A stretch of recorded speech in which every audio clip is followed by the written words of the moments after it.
इसके बाद दोस्तों हम अब आते हैं और ज़्यादा इलैबोरेट स्प्रेड्स पर। डिटेल्ड है ये अब आने वाले स्प्रेड्स। विस्तृत जानकारी जब हमको चाहिए हो तब हम इन तरीके के स्प्रेड्स का इस्तेमाल करते हैं। केल्टिक क्रॉस स्प्रेड एक बहुत ही फेमस स्प्रेड है। ये 10 कार्ड्स इसमें इस्तेमाल होते हैं और ये किसी भी सिचुएशन की विस्तृत जानकारी के लिए दोस्तों इस्तेमाल होता है। इसमें हम कार्ड्स कैसे रखते हैं उस पर थोड़ा ध्यान दीजिएगा। पहला कार्ड हम बीच में रखते हैं। ये कार्ड दर्शाता है कि इस वक्त की स्थिति क्या है, कैसी है। इसी के ऊपर हम दूसरा कार्ड रखते हैं, लेकिन ये कार्ड सीधा नहीं तिरछा रखते हैं। ये कार्ड हमें बताता है व्हाट क्रॉसेस यू, अभी आपके सामने क्या है या आपके पथ को रोका हुआ किसने है। अब हम 4 कार्ड्स इसके चारों तरफ रखते हैं एक गोलाकार में, नीचे से शुरू करते हुए क्लॉकवाइज डायरेक्शन में, जिस दिशा में घड़ी घूमती है दोस्तों उस दिशा में रखते हैं। तो कार्ड नंबर 3 हमारा आता है इसके नीचे, इन दोनों कार्ड्स के नीचे। ये दर्शाते हैं हमारे अनकॉन्शियस थॉट्स या फीलिंग्स, हमारे अचेतन विचार और भावनाएं। फिर 4 नंबर कार्ड हम लोग इसके लेफ्ट पर रखते हैं दोनों कार्ड्स के। ये हमारे अतीत का प्रभाव हमारी वर्तमान स्थिति पर बताता है। फिर कार्ड नंबर 5 हम इन 2 कार्ड्स के ऊपर रखते हैं, जो हमारे सचेत विचार, कॉन्शियस थॉट्स एंड फीलिंग्स बताता है। 6ठा नंबर कार्ड हम सर्कल पूरा करते हुए इसके राइट हैंड साइड पर रखते हैं, जो हमारा इमीडिएट फ्यूचर बताता है दोस्तों, हमारा तत्काल भविष्य, जो कि हमारे अंतिम परिणाम कार्ड से जुड़ा हुआ है, निकट तरीके से जुड़ा हुआ है। अब हमारा ये सर्कल में 6 कार्ड्स और 4 कार्ड्स इसके दाहिनी तरफ एक सीधे आकार में दोस्तों।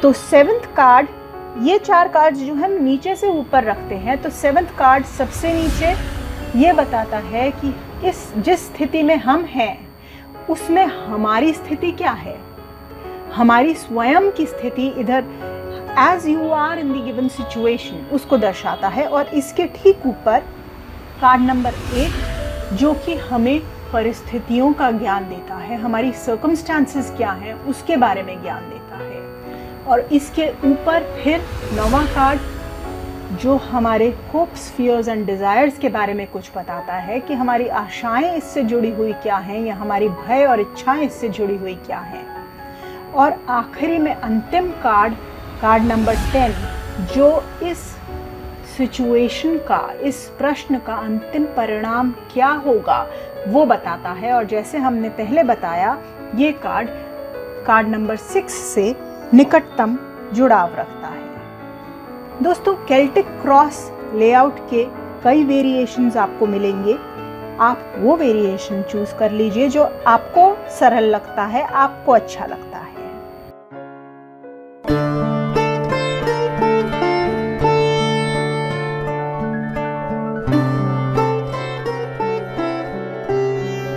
इसके बाद दोस्तों हम देखेंगे 4 एसेस स्प्रेड। इसमें 12 कार्ड इस्तेमाल होते हैं। ये कार्ड में किस तरीके से कार्ड्स शफल करने हैं एक बार उसको ध्यान से देखिए।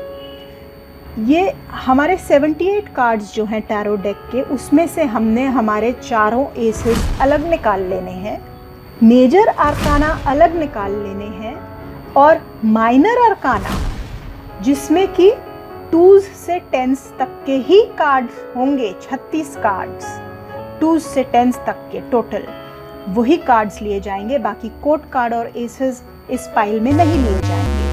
तो इस तरीके से विभाजित करके आप तीनों पाइल्स एक के बाद एक रख लीजिए। उसके बाद अपने चारों एसेस को शफल कर लीजिए अच्छे तरीके से और पहला कार्ड निकाल करके सबसे ऊपर रखिए।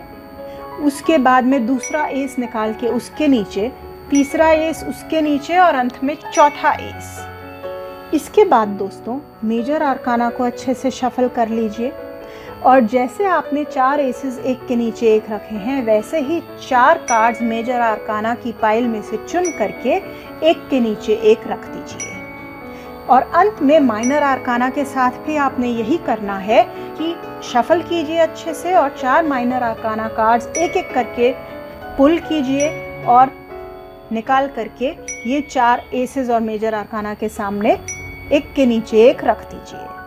दोस्तों, ये जो स्प्रेड है ये उसके लिए बहुत अच्छा है जब आप प्रश्नकर्ता के जीवन के बारे में ये विस्तृत जानकारी चाहते हैं कि उसके जीवन के अलग अलग एरियाज में हो क्या रहा है, घट क्या रहा है। तो दोस्तों, ये कार्ड जो एसेस जो हमारे होते हैं ये हमें दर्शाते हैं कि जो सबसे प्रथम एस आया है वो हमें बताएगा कि अच्छा, सबसे ज़्यादा फोकस इस व्यक्ति के जीवन का इस वक्त कहाँ है, सबसे ज़्यादा महत्वपूर्ण इस व्यक्ति के जीवन में इस वक्त क्या है। जैसे कि सपोज सबसे पहला एस आया आपका वॉन्ड्स का, तो आपको पता चलता है कि सबसे ज़्यादा इम्पॉर्टेंट इस वक्त इस व्यक्ति के जीवन में इसका कर्म या काम है।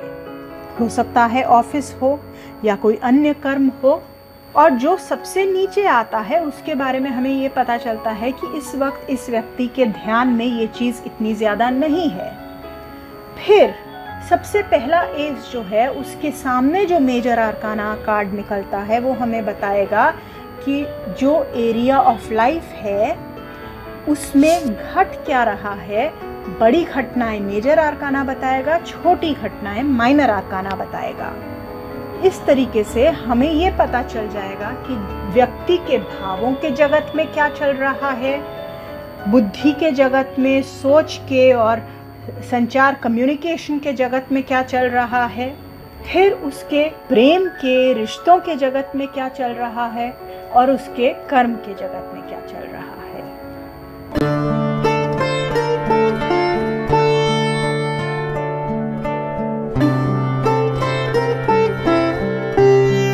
दोस्तों, अब हम देखेंगे multiple past present future spread.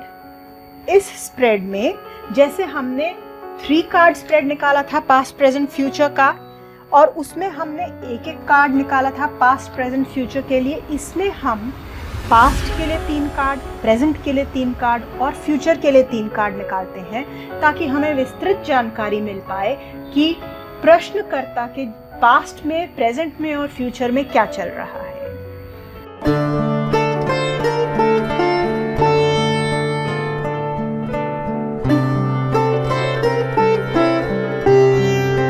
इसके बाद हम आते हैं 12 मंथली रीडिंग पर।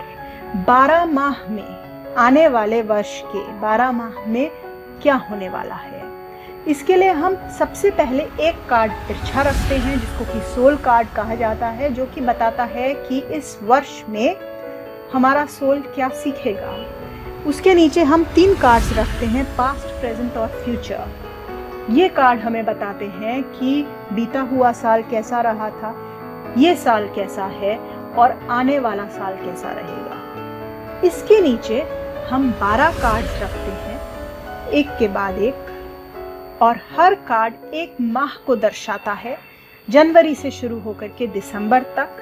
पहला कार्ड आपको बताएगा जनवरी का महीना कैसे बीतेगा, दूसरा कार्ड आपको बताएगा फरवरी का महीना कैसे बीतेगा, और इस तरीके से आखिरी कार्ड 12वां कार्ड आपको बताएगा दिसंबर का महीना कैसे बीतेगा। यदि आप इस स्प्रेड को साल के बीच में कर रहे हो तो आने वाले माह से भी शुरू कर सकते हैं। पहले महीने को आप अप्रैल का महीना समझ करके फिर लास्ट महीने को आप अगले वर्ष का मार्च का महीना भी समझ सकते हैं।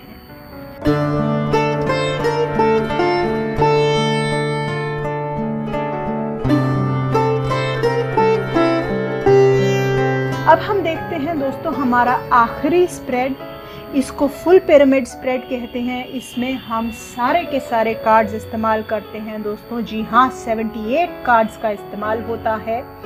ये स्प्रेड 12 रोज में 12 पंक्तियों में रखा जाता है।